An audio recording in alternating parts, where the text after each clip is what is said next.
낙심도 아니고 절망.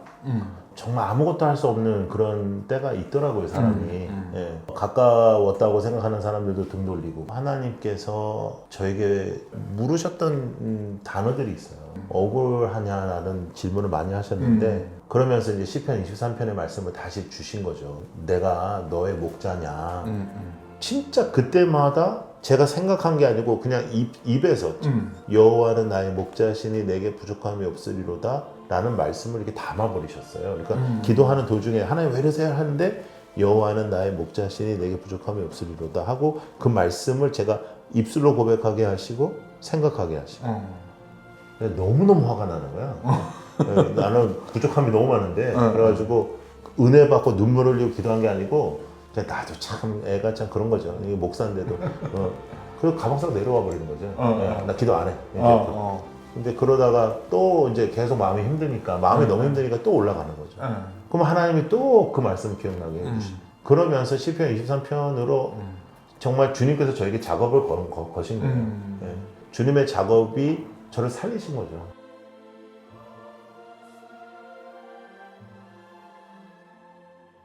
목사님 안녕하세요. 네, 안녕하십니까. 탱크 목사 홍민기입니다. 예, 제가 라이트하우스 무브먼트 교회 개척하는 운동 하면서 브리지 임팩트 청소년 사역하고 있습니다. 미국에서 오셨는데 제가 이제 한국에서 목사님들 많이 뵙다 보면 또 영어를 잘하시는 분들 만나다 보면 이렇게 얘기하다가 영어를 굉장히 많이 쓰세요. 근데 우리 홍 목사님은 미국에서 살다 왔는데 저를 만났는데 더 한국말을 더 저보다 잘하셨던 기억이 납니다. 네, 저희는 이제 부모님께서 이제 저희 아버님 목회를 하셨었는데 저희는 3.1절에 태극기 그리고 8.15 광복에는 애국가 4절까지 불렀거든요. 네, 그러니까 뭐 한국말을 잊어버릴 수가 없었죠. 네. 목사님 영어 잘하세요? 그러면 저희 미국에서 영어 목했습니다. 영어 회중.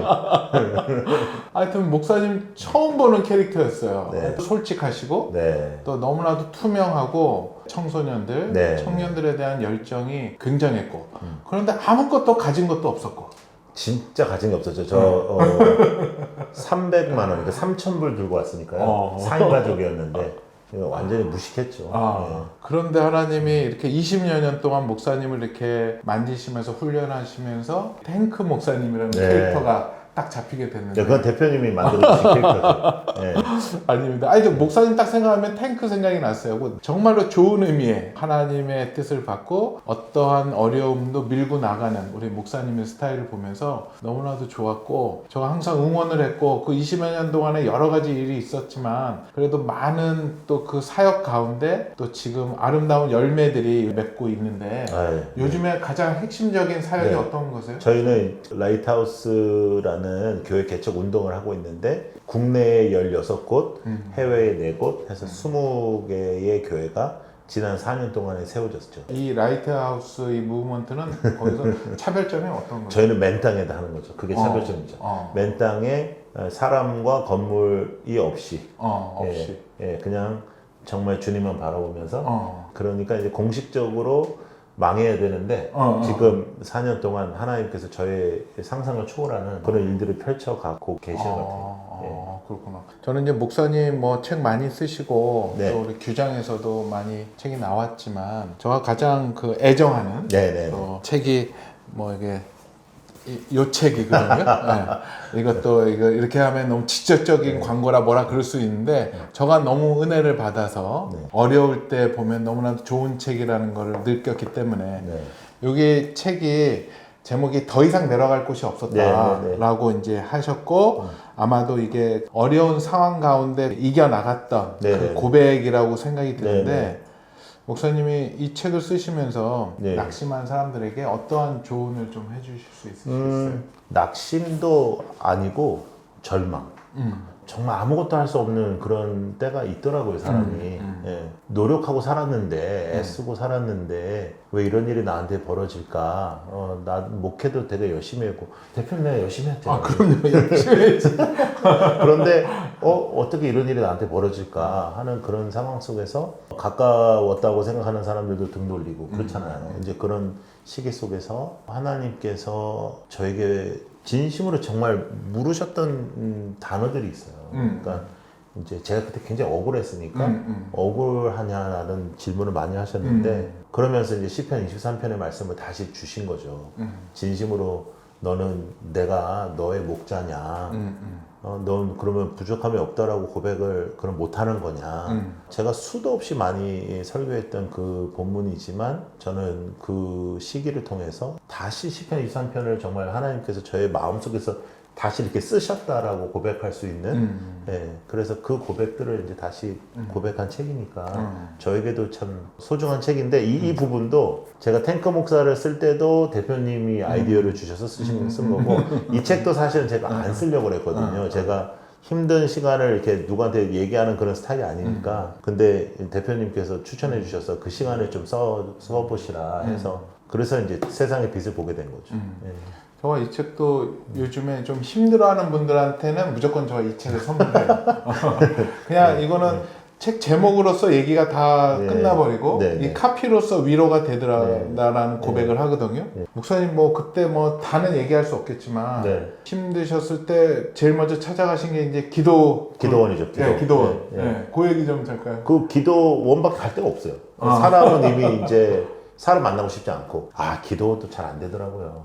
근데 이제 우리가 할 수 있는 기도가 여러 가지 기도가 있는데 우리 아버지시니까 우리가 모든 걸 다 할 수 있잖아요. 그러니까 막 원망부터 막 쏟아내고 저는 그냥 전 하나님 앞에서 솔직하거든요. 그러니까 막 이게 뭐냐, 뭐 하나님 나한테 이럴 수 있냐, 뭐 내가 얼마나 열심히 했는데 뭐 이렇게 하고 있는데 진짜 그때마다 제가 생각한 게 아니고 그냥 입에서 정말로 입에서 목소리로 제 입술로 여호와는 나의 목자시니 내게 부족함이 없으리로다 라는 말씀을 이렇게 담아버리셨어요. 그러니까 기도하는 도중에 하나님 왜 이러세요 하는데 여호와는 나의 목자시니 내게 부족함이 없으리로다 하고 그 말씀을 제가 입술로 고백하게 하시고 생각하게 하시고 근데 너무너무 화가 나는 거야. 나는 부족함이 너무 많은데 그래가지고 은혜 받고 눈물 흘리고 기도한 게 아니고 그냥 나도 참 애가 참 그런 거죠. 이게 목사인데도 그리고 가방 싸고 내려와 버리는 거죠. 나 기도 안 해. 근데 그러다가 또 이제 계속 마음이 힘드니까 마음이 너무 힘드니까 또 올라가는 거죠. 그럼 하나님이 또 그 말씀 기억나게 해주시고 그러면서 시편 23편으로 정말 주님께서 저에게 작업을 거신 거예요. 그리고 주님의 작업이 저를 살리신 거죠. 사실은. 그러면서 제가 사실 생긴 건 이래도 굉장히 꼼꼼하고 계획성도 있는 사람인데 그래 보여요. 근데 2015년부터는 전 계획 없습니다.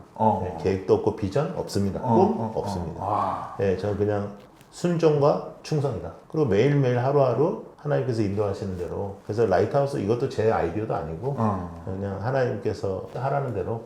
그리고 제가 4년 동안 제가 하고 싶어서 한 것도 아니고 하나님께서 인도해 주셔서 선교제를 계속 다니다 보니 사람들이 저를 순회 선교사라고 부르더라고요. 그러니까는 기도원에서 이제 그렇게 나와서 이제 뭐 목회 바로 진입한 게 아니고 하나님이 이제 그렇죠. 전 세계를. 그러니까 제가 그것도 전 세계를 다니겠습니다. 이것도 아니고 그냥 그렇게 기도하고 이제 그 시편 23편으로 다시 은혜 받고 이제 집에서 그냥 있는데 한 나라에서 저를 불러서 거기를 가게 됐는데 거기서 뭐 이제 뭐 전 세계 다녔어요. 다 다녔으니까요. 한 100개국을 다녔으니까 100개국을. 그러니까 그것도 뭐 제가 뭐 다음 달에 어디 가야지 그런 게 아니었어요. 정말 성령께서 그냥 인도하시는 대로 갔다가 또 없으면 또 들어왔다가 또 다시 갔다가 하나님께서 정말 살아계시고 하나님께서 정말 일하시더라고요.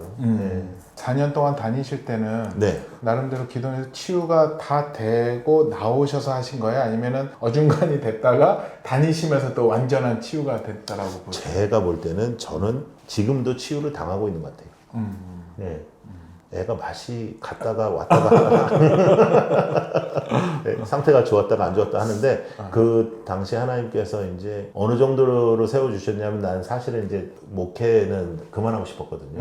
근데 하나님께서 다시 이거다라고 이렇게 저한테 말씀하신 게 아니라 하나님의 뜻을 따르고자 주님이 나의 목자니까 그것을 이제 분명하게 은혜를 받고 기다릴 때 하나님께서 그냥 하루하루 저를 인도해 가셨어요.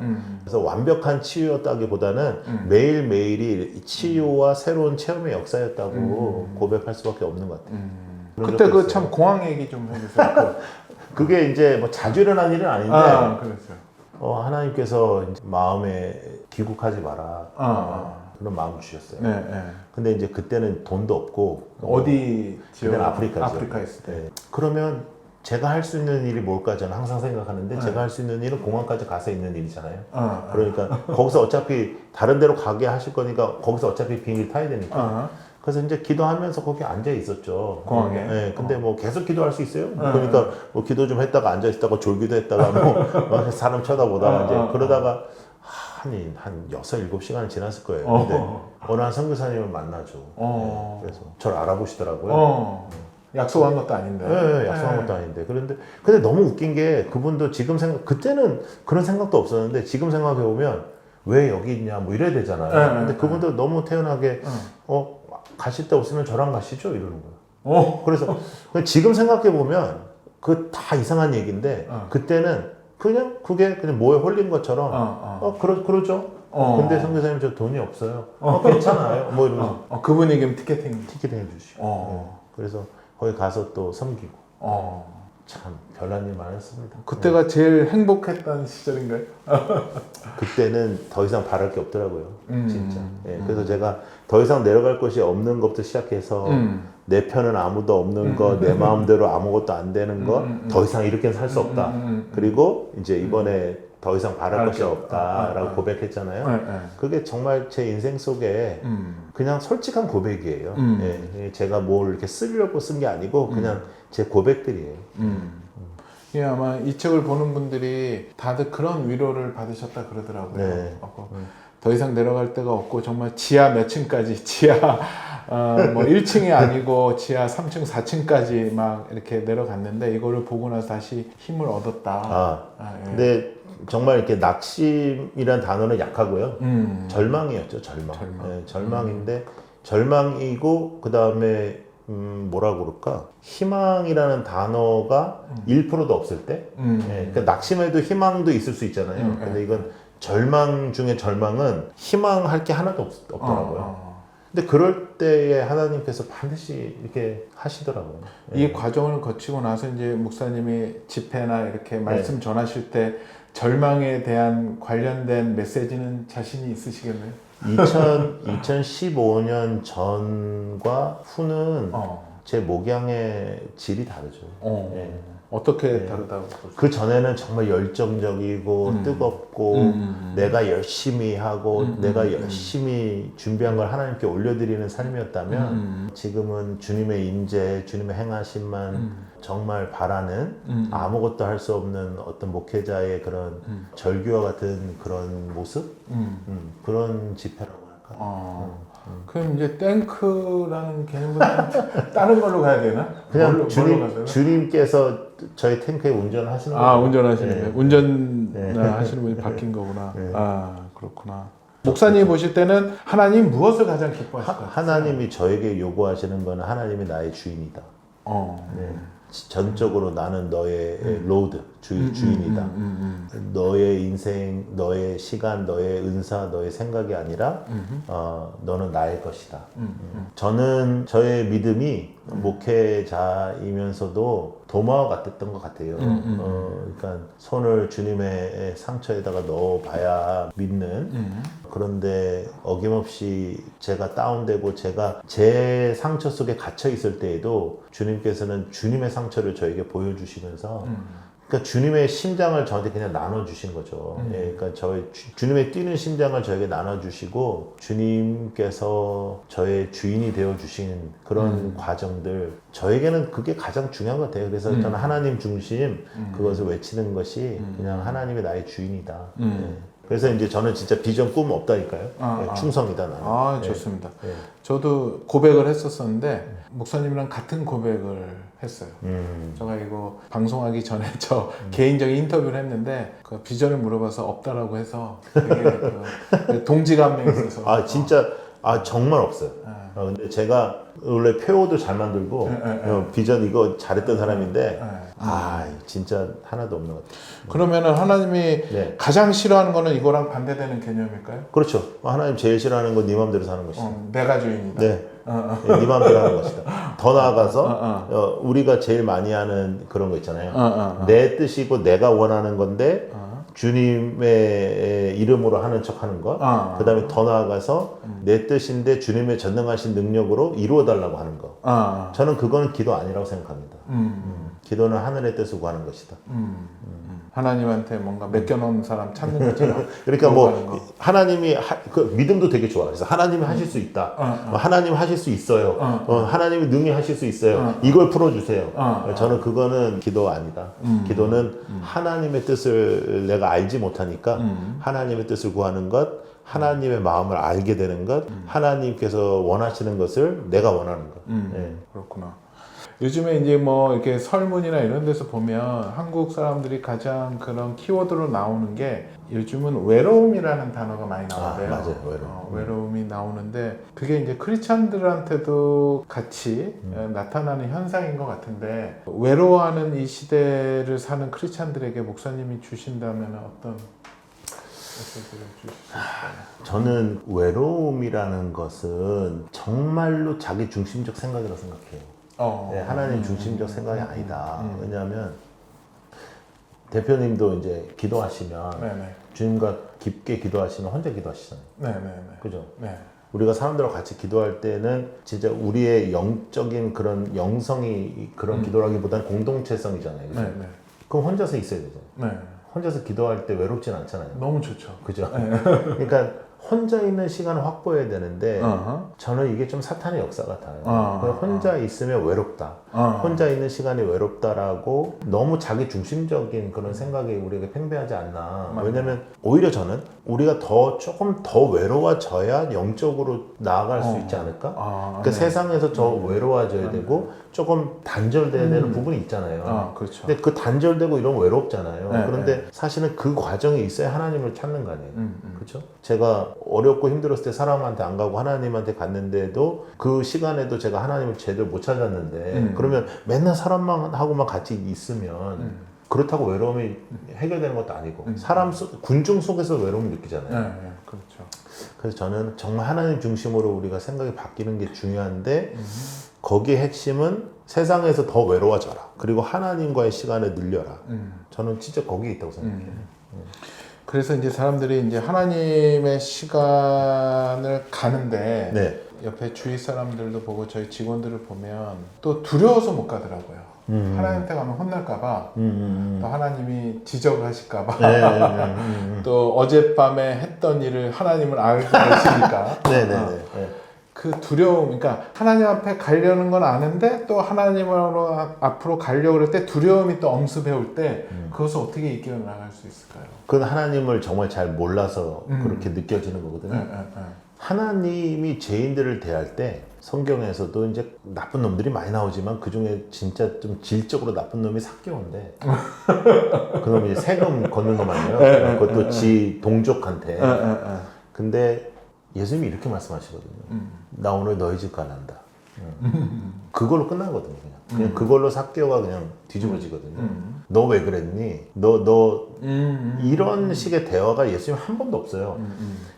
바리새인들과 서기관들과 제사장 외에는 예수님께서 그렇게 대하는 분이 거의 없어요. 사랑한다 하시고 덮어주시고 그를 살려주시지. 그렇죠. 하나님 항상 살려주세요. 만약에 그 하나님이 까발리시는 분이면 우리 기도하면 뭐 까발리는 뭐 어렵겠어요. 하나님 그러신 분이 아니에요. 그냥 하나님 그러신 분. 진정한 하나님의 사랑의 하나님을 모르기 때문에.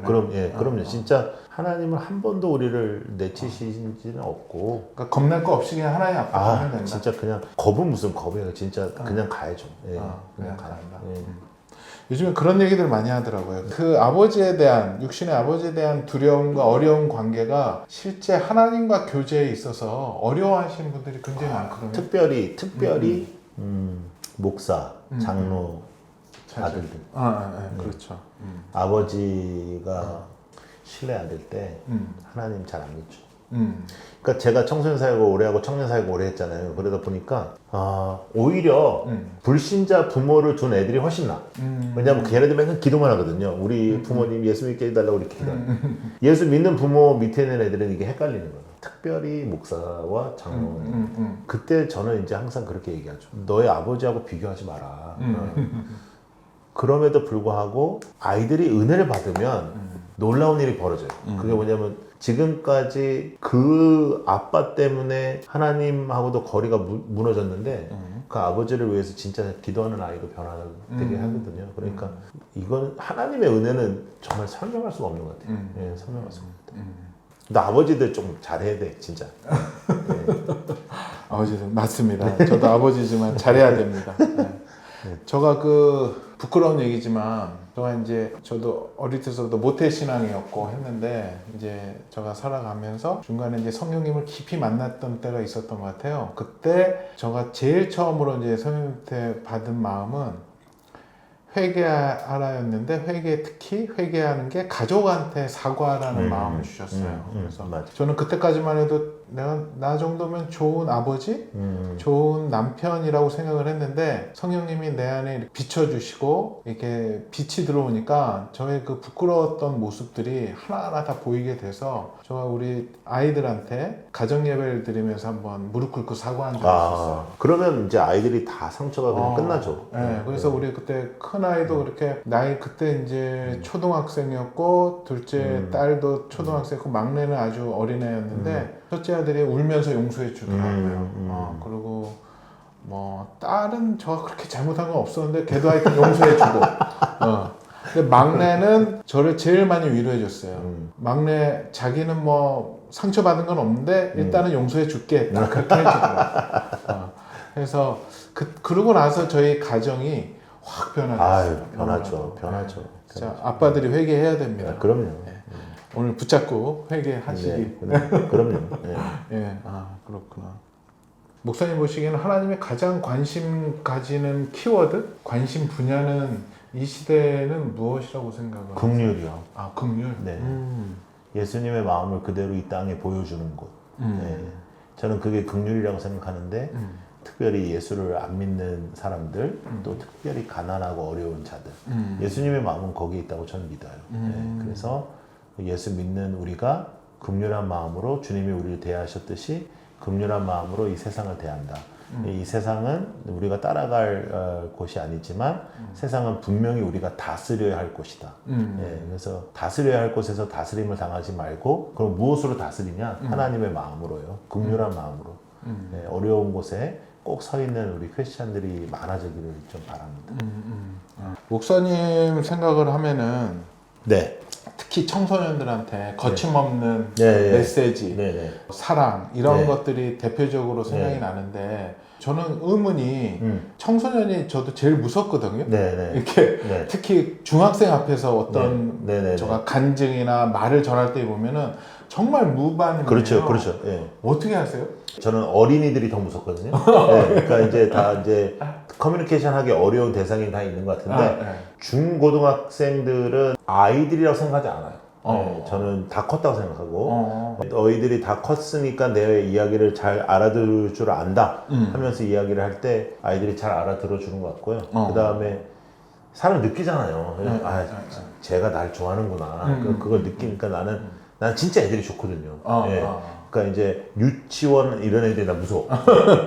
근데 이제 중학교, 뭐 고등학생 이런 친구들은 정말 좋죠. 예. 어떻게 예수님을 그들한테 전하세요? 아니 제가 볼 때는 뭐 시대가 변하고 뭐 그 트렌드가 변해도 복음은 똑같고 그 다음에 인간은 누군가의 사랑이 절대적으로 필요한 사람들이기 때문에 그 조건 없는 사랑을 그대로 선포하면 아이들이 반응해요. 예. 저는 그건 똑같다고 생각해요. 조건 없는 사랑. 예. 저희 이게 구독자층이 30, 40대 네네. 또 50대까지 그 여성층이 굉장히 많다고 네네네. 하더라고요. 네네네.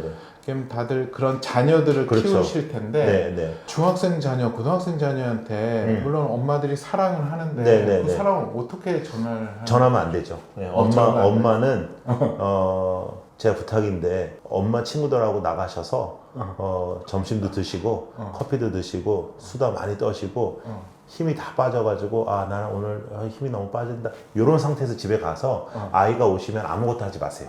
그냥 왔냐 이렇게. 그래서 사춘기 때는 이렇게 부딪히지 않으시는 게 제일 좋아요. 네, 엄마가 사랑하는지 애들이 알아요. 근데 이제 이 커뮤니케이션에서 이렇게 부딪히거든요. 부딪히는 이유는 이제 아이가 이제 어른이 되어가는 그런 과정이니까 자신의 생각대로 좀 되고 싶은 게 있고 엄마는 이미 살아보니까 그렇게 하면 안 될 것 같아서 이제 하는데 좀 내비둬야 돼. 예, 하나님을 믿고 놔두시고 행복한 여자로 사십시오. 예. 제가 그때 예전에 목사님 책인가 설교에서 들어서 제가 너무 은혜 받고 그거를 실천했던 게 있어요. 뭐냐면 아이들 공부시키는 거예요.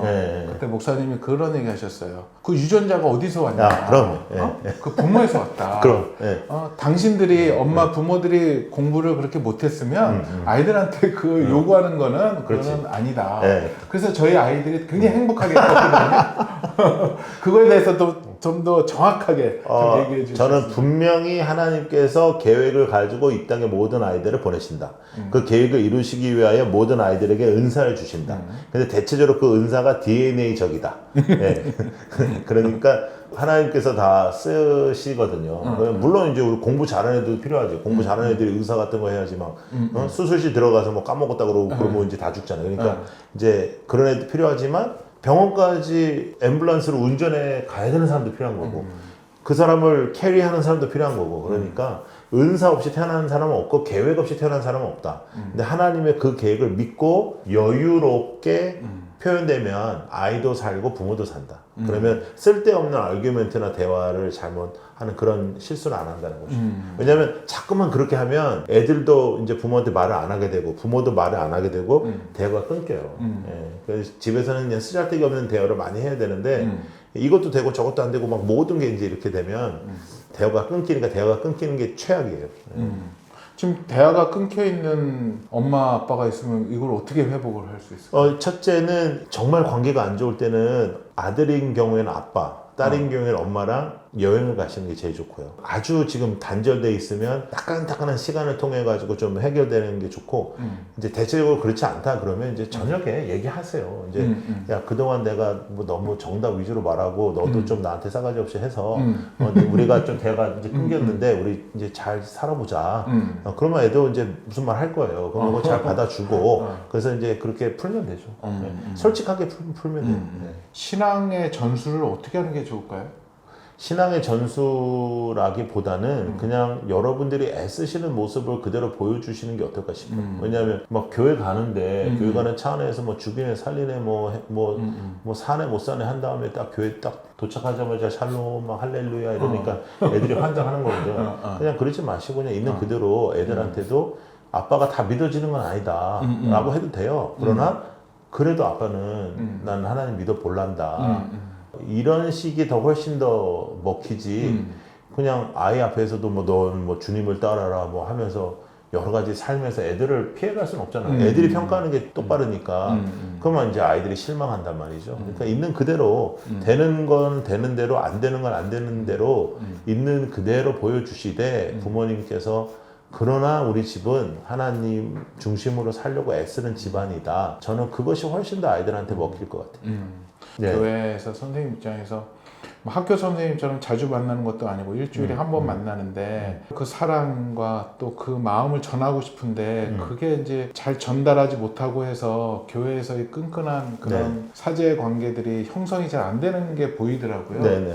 어떻게 하는 게 좋을까요? 뭐 일단 이제 교사로 섬기신다는 거는 주일날 성경 공부하는 사람은 아니거든요. 그러니까 성경 공부를 하려면 아이들의 마음이 열려야 되는데 아이들의 마음은 만나고 뭘 먹고 뭐 카톡도 하고 주중에 무슨 커뮤니케이션이 있어야지. 교사들이 맨날 주일 아침에만 그냥 일어나라 막 해가지고 막 교회 와라 막 그런 다음에 또 교회 끝나면 또 아무 소식도 없고 그러니까 애들이 선생님에 대한 그런 아무런 그 기대가 없고 교회에서 맨날 사랑한다고 하지 뭐 밖에서는 사랑한다는 말을 안 해. 그러니까 오히려 괜찮은데 교회 맨날 사랑한다 소중하다 하는데 느껴지는 건 없으니까 느껴지기 전까지는 교육은 일어나지 않는다 저는 생각하고요. 그래서 교사이신 경우에는 주중에 커뮤니케이션이 필요하고 그 다음에 부탁드리고 싶은 건 햄버거 하나 먹는 거. 뭘 걔한테 뭘 가르쳐 줄라 하지 말고 그냥 햄버거 하나 먹고 난 다음에 그냥 가라 하시고 뭐 걔한테 교훈적인 얘기 하지 말고 저는 햄버거 하나의 힘이 100번의 사랑한다는 말보다 강하다. 저 그렇게 믿어요. 갑자기 이런 질문하면 뭐하지만 이제 그 구체적인 네. 교회에서 목사님이 목회를 하시면서 좀 아이가 이렇게 좀 잘못됐다가 이렇게 목사님이 섬겨줌으로써 돌아왔던 어떤 사례, 구체적인 사례? 뭐 여러 사례가 있겠지만 네. 이제 분노 장애가 있던 애가 있는데 얘는 이제 엄마는 집 나갔고 이제 아버지는 알코올 중독자인데 폭력을 쓰는 거죠 아들한테. 그러니까 뭐 애도 뭐 폭력 쓰고 뭐 학교는 이제 일찌감치 퇴학당했고 그런 아이를 이제 만나서 케어를 했는데 잘 안 됐어요. 한 1년 지났는데도 뭐 변화도 없고 그런 상황에서 이제 이 아이가 식당에서 이제 너무 여러 명을 패가지고 제가 이제 경찰서에 갔는데 이제 유치되게 돼 있고 그래서 제가 이제 경찰들 잘 알았으니까 그런 애들을 많이 알았으니까 좀 부탁을 해서 제가 한 이틀 안에 다 이제 합의를 보고 이제 돈으로도 합의하고 뭐 무릎도 꿇고 해가지고 합의를 다 보고 그 아이를 이제 데리고 나온 적이 있거든요. 근데 그 놈이 이제 그런 놈이 아닌데 뒤에서 죄송하다 하더라고요. 그래서 제가 네가 뭐 날 때린 것도 아닌데 뭐가 죄송하냐. 괜찮다. 그랬더니 막 아스팔트에서 막 울고 괜찮다라는 말로 좋아질 줄 알았으면 내가 많이 했지. 괜찮다. 근데 뭐 끌어안고 기도하고 안수하고 별짓 다 했는데도 안 되더라고. 근데 그날 그 아이가 변했거든요. 그러니까 누군가가 끝까지 포기하지 않으면 나는 분명히 믿어요. 아이들은 돌아온다. 네, 누군가가 끝까지 포기하지 않는. 그러니까 그것이 우리 교회학교 선생님들의 사명이고 또 부모님의 사명이고. 네. 근데 목사님이 현장에서 있으시면서 더 느끼시겠지만 성적인 문제, 성적인 타락의 문제가 굉장히 많이 교회 내에서도 침투돼 있고 그럼요. 또 만연돼 있어서 아예 기준 자체가 막 점점 무너지는 것 같아요. 그래서 이거를 어떻게 풀어주면 좋을까요? 저도 큰 고민이에요. 왜냐하면 청년들이 저도 함께 만나보면 교회 안에 이 혼전 순결과 교회 밖의 혼전 순결의 퍼센티지가 좀 비슷한 그런 통계가 나오거든요. 그래서 이것이 왜 그런지 우리가 이제 잘 살펴봐야 되는데 일단 저는 우리 크리스찬들의 자존감을 높여야 된다고 믿는 게요. 이 자존감이 낮으면 죄의 유혹에 쉽게 넘어집니다. 근데 크리스찬들이 뭐 믿음, 그 다음에 이런 뭐 헌신 이런 것은 많이 우리가 교회에서 가르쳤는데 크리스찬으로서의 자존감을 높여야 돼요. 하나님께서 우리 창조하시고 하나님께서 우리와 함께 하신다는 이 자존감이 흔들리니까 사람이 어떤 사랑하는 사람이 요구할 때 그것을 뿌리쳐낼 수 있는 그 능력이 굉장히 약하다라는 거죠. 그래서 저는 어떻게 하면 우리 젊은이들에게 자존감을 더 심어줄까, 자존감을 세워줄까, 그런 부분에서 우리 교회들이 더 노력하고 고민을 해야 된다고 생각하고요. 안 그러면 죄에 대해서 제가 볼 때 유혹에 넘어지는 이 약함을 해결할 방법이 없다. 저는 그렇게 생각해요. 성적인 문제가 무너져 버리면 모든 데서 자신감이 떨어지고 그럼요. 모든 데서 하나님 앞에 설 수 없는 상황이 되는 것 같아서 저도 그게 굉장히 근데 이제 성적인 문제로 넘어지는 이유도 자존감이 낮아서 그렇거든요. 그 사람한테 인정받고 싶고 그 사람과의 관계가 너무 중요하고 그러니까는 그거를 끊어버리고 그 사람하고 헤어지더라도 안 해야 되는데 이제 그런 힘이 없는 그래서 교회가 더욱더 하나님의 창조의 회복에 메시지가 좀 강하게 임해서 회개와 죄와 뭐 이런 것도 중요하지만 우리가 하나님의 형상으로 이 땅에서 하나님의 능력 안에서 하나님의 행하심, 인도하심 안에 있는 사람이라는 것을 구체적인 그런 가르침이 필요할 것 같아요. 그래서 우리 아이들이 대체적으로 너무 학교에서도 눌리고 가정에서도 눌리고 하다 보니까 그런 사랑하는 사람이 만났을 때 그 사랑하는 사람의 요구를 노하지 못하는 그런 부분이 있다. 그것을 우리 부모님도 좀 아시고 자녀를 키우실 때 좀 더 자신감 있는 아이들로 키우시는 것이 중요하다 생각해요. 청소년들한테 이제 직접적인 이게 말씀을 전하실 때 예수님을 설명할 때 이 말씀으로 하세요? 아니면 또 저는 이제 이 예수님 말씀으로 하면서 가장 아이들에게는 이제 그 시기는 자존감이 흔들리고 그 다음에 쫄고 그 다음에 자기 자신에게 만족감이 없을 때거든요. 그래서 그런 얘기를 많이 해요. 하나님이 너를 위해서 이렇게 상처를 받으시고 목숨을 내어놓으시고 너를 끌어안는 분이야. 자, 그러면 너가 해야 되는 거 쫄지 마라. 그래서 막 애들한테 할 때 막 쫄면도 먹지 마, 쫄쫄이도 입지 마, 막 이렇게 뭐 쫄하지 마, 장기도 쫄 누지 마, 막 쫄 그런 식으로 막 하는데 아이들에게 너무 정말 위축되어 있는 아이들이거든요. 우리나라 청소년들은 위축될 필요가 없는 애들인데 그래서 부모님들도 위축시키지 않도록 노력하셔야 되고 그 위축이라는 게 이제 사회가 말하는 길, 부모가 말하는 길이 정해져 있어서 그런데 그러니까 그 정해져 있는 길로 못 가면 위축이 되는 건데 하나님의 길은 모든 아이들에게 다 다르다. 그리고 은사 없이 계획 없이 이 땅에 보낸 아이가 한 명도 없다.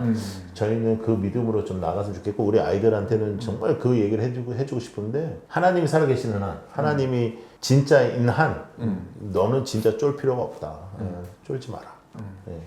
특히 청년들도 그렇고 반복되는 그 죄들이 굉장히 힘들어해요. 여러 가지 문제들이 자꾸만 반복이 되고 또 회개하고 돌아서지만 또 그것을 놓치지 않고 네네. 여러 가지 중독도 있고 네네네. 그랬을 때 어떻게 좀 풀면 좋을까요? 저희들이 이제 성화라고 하잖아요. 구원받고 나서 이제 주님을 따라가는 성화가 있는데 성화는 어느 사람도 이렇게 성화되는 사람은 없거든요.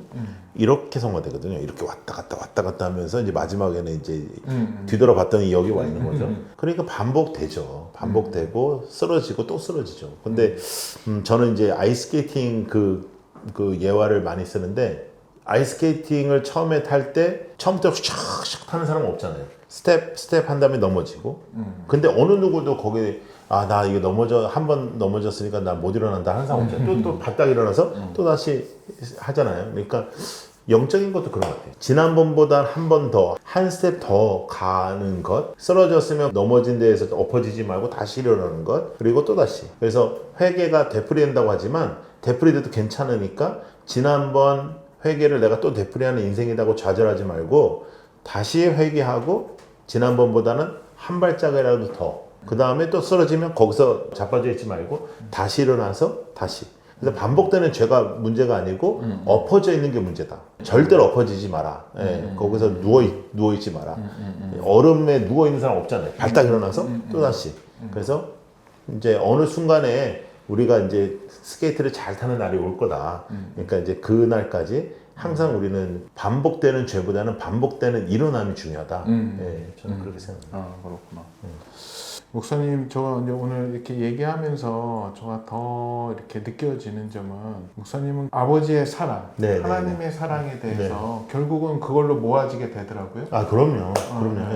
저는 이렇게 인터뷰하면서도 너무 저도 위로를 받고 다시 한번 생각하게 되는데 목사님이 그렇게 아버지의 사랑, 하나님의 그 사랑에 이렇게 계속 포커스가 맞춰진 데는 어떤 특별한 이유가 있었을까요? 아니면 제가 한국에 2002년도에 왔을 때도 3년 계획을 하고 왔는데 지금 제가 여기 계속 있는 것처럼 제 계획대로 된 것보다는 그 안에서도 또 어려움도 있고 힘든 일도 있었지만 항상 저를 마지막에까지 붙잡아 주시고 제 옆에 계셔 주시고 또 저 같은 놈 필요 없으신데도 다시 세워 주시는 그 모든 게 다 그냥 하나님의 사랑이니까요. 제가 필요하실까요, 하나님이?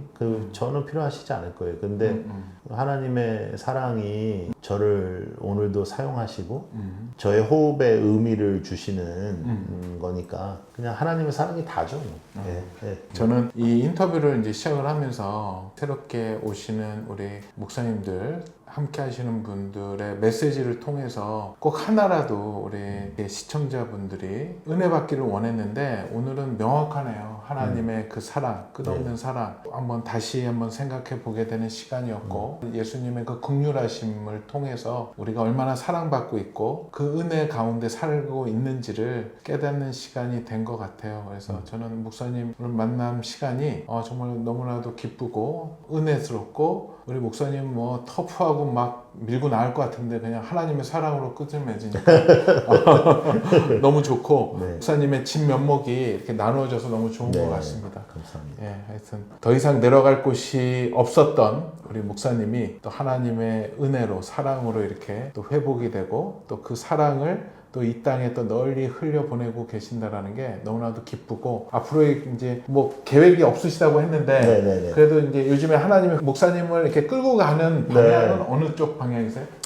이 땅의 소망은 예수 그리스도잖아요. 네. 그리고 예수 그리스도의 선포는 교회니까요. 또 우리 한 사람 한 사람이 교회니까 주님께서 마지막 때에 새로운 교회들을 하라는 숙제를 주셨으니까 주님께서 그 일로 저를 인도하고 계시니 주님께서 다른 말씀을 하시지 않을 때까지는 아마 그 일을 하고 있겠죠. 유튜브 메인 네. 시청층이 네. 1위가 40대 여성, 아, 2위가 50대 여성, 네. 3위가 30대 여성입니다. 그렇구나.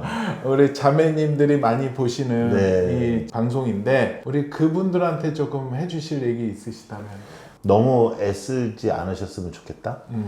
그냥 너무 이렇게 노력하고 막 더 좋은 엄마가 되기 위해서 노력하고 그런 것보다는 하나님을 누리셨으면 좋겠다. 정말 하나님이 함께 하시는 걸 누리고 그런 거 있잖아요. 막 하나님을 막 그렇게 막 믿는데 애들이 바라보기에는 막 고통스럽고 너무 애만 쓰고 막 힘들어하고 그런 모습을 보여주지 마시고 하나님을 누리고 행복해하고 기뻐하는 모습이 그러니까 사역도 너무 많이 하지 마라. 저는 교회에서 하나 정도 하라. 그리고 정말 누리시라. 휴식도 누리시고 커피 한 잔도 누리시고 교제도 하시고 이렇게 너무 자식한테도 너무 그 애쓰지 마시고 욕심내지 말고 그냥 하나님한테 맡기시고 우리 대한민국 교회는 진짜 우리 여성 성도님들 없으면은 문 닫잖아요. 네, 네, 근데 그렇죠. 너무 교회 중심도 하지 마시고 정말 하나님을 누리시는 행복한 여성이 되셨으면 좋겠다. 그런 생각이 있어요. 또 같이 보는 남성들도 섭섭할 수 있으니까. 우리 대한민국 남성들은 솔직히 너무나 큰 부담 속에 살아요.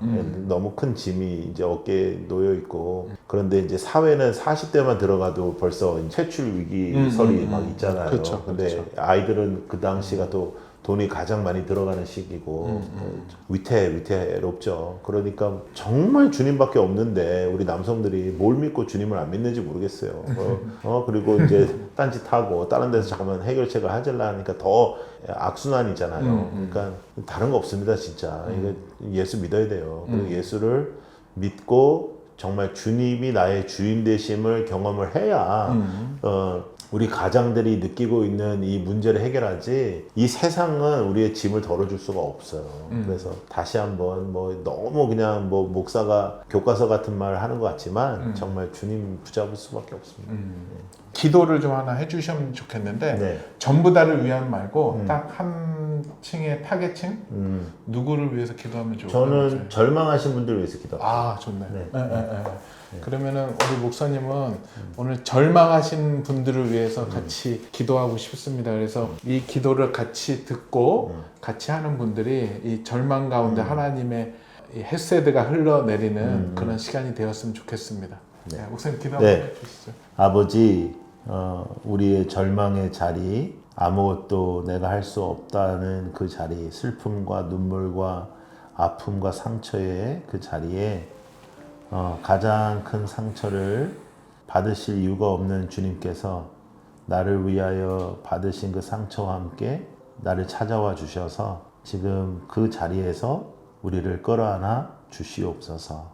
아버지, 나의 힘으로 일어나는 것이 아니라 나의 힘으로 이 절망을 해결하는 것이 아니라 주님의 손으로 저희들을 인도해 주시고 한 걸음 한 걸음 희망의 또 승리의 하나님의 인도하심의 그 길 위에 서 있을 수 있도록 주님께서 저희를 인도하여 주시옵소서. 그저 아직은 다 믿어지지 않을지라도 주님께 모든 것을 의탁하는 저희들이 되게 하여 주시옵소서.